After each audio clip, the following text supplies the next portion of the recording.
नमस्ते। भगवत गीता सीरीज में आपका स्वागत है। हमारे चैनल को सब्सक्राइब करें और इस वीडियो को लाइक करें।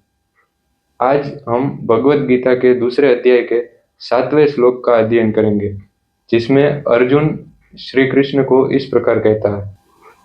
कार्पण्य दोषोपतः स्वभावः पृच्छामि त्वां धर्म समुच्चयतः यच्छ्रेयस्यान्निश्चितां ब्रूहितान् मे शिष्यास्ते अहम साधि माम त्वाम प्रपन्नम। अब मैं अपनी कृपण दुर्बलता के कारण अपना कर्तव्य भूल गया हूँ और सारा धैर्य खो चुका हूँ।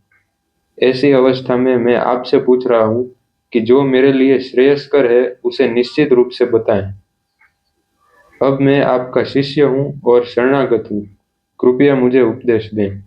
तो अब तक के हमारे अध्ययन में हमने ये देखा कि किस प्रकार अर्जुन श्री कृष्ण को अनेक तर्क देता है जिससे कि वह युद्ध करने से बच सके, और अंत में इस श्लोक में अर्जुन श्री कृष्ण को पूरी तरह से समर्पित हो जाता है और उन्हें अपना गुरु स्वीकार कर लेता है, और वह कहता है कि अब मेरे लिए जो श्रेयस्कर है वह मुझे बताइए। यह प्रकृति का नियम है कि भौतिक कार्य हर एक के लिए चिंता का विषय है। यहाँ पग पग पर उलझनें मिलती हैं, और इसीलिए हमें एक प्रामाणिक गुरु की शरण लेनी चाहिए। समग्र वैदिक ग्रंथ हमें यही उपदेश देते हैं कि जीवन में अनचाही उलझनों से बचने के लिए और उनका समाधान करने के लिए हमें एक प्रामाणिक गुरु का आश्रय लेना होता है। इस प्रकार विश्व की स्थिति ऐसी ही है कि यहाँ बिना चाहे अनगिनत उलझनें उत्पन्न हो जाती है। जिस व्यक्ति का प्रामाणिक गुरु होता है वह सब कुछ जानता है। इस श्लोक का यही तात्पर्य है। आखिर भौतिक उलझनों में कौन सा व्यक्ति पड़ता है? वही जो जीवन की समस्याओं को नहीं समझता। मनुष्य प्रायः अपने परिवार, समाज तथा देश के अत्यधिक प्रेम में व्यस्त रहता है।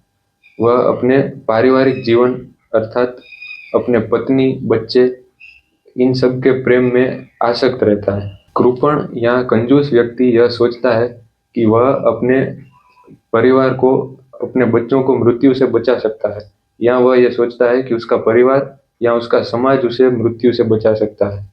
ऐसी आसक्ति निम्न पशुओं में भी पाई जाती है, क्योंकि वे भी अपने बच्चों की देखभाल करते हैं। बुद्धिमान होने के कारण अर्जुन यह समझ गया था कि परिवार के सदस्यों के प्रति उसका प्रेम और मृत्यु से उनकी रक्षा करने की उसकी इच्छा ही उसकी उलझन का कारण थी।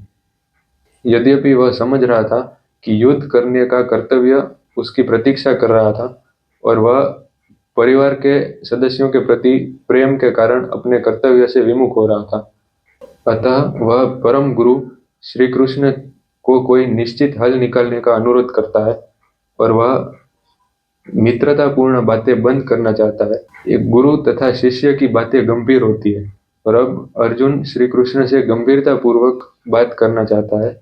इसलिए कृष्ण भगवत गीता ज्ञान के आदि गुरु हैं, और अर्जुन गीता ज्ञान को ग्रहण करने वाला प्रथम शिष्य है। अर्जुन भगवत गीता के ज्ञान को किस प्रकार ग्रहण करता है यह भगवत गीता में वर्णित है। फिर भी कुछ मूर्ख संसारी लोग ये कहते हैं कि लोगों को मनुष्य रूप कृष्ण का नहीं बल्कि अजन्मा कृष्ण का ज्ञान स्वीकार करना चाहिए। कृष्ण के अंतः तथा बाह्य में कोई भेद नहीं है। इस ज्ञान के बिना जो व्यक्ति भगवत गीता को समझने का प्रयास करता है वह मूर्ख है। तो इस प्रकार हमने 7वें श्लोक का अध्ययन समाप्त किया, और अगले वीडियो में हम 8वें श्लोक का अध्ययन करेंगे। धन्यवाद। हरे कृष्णा।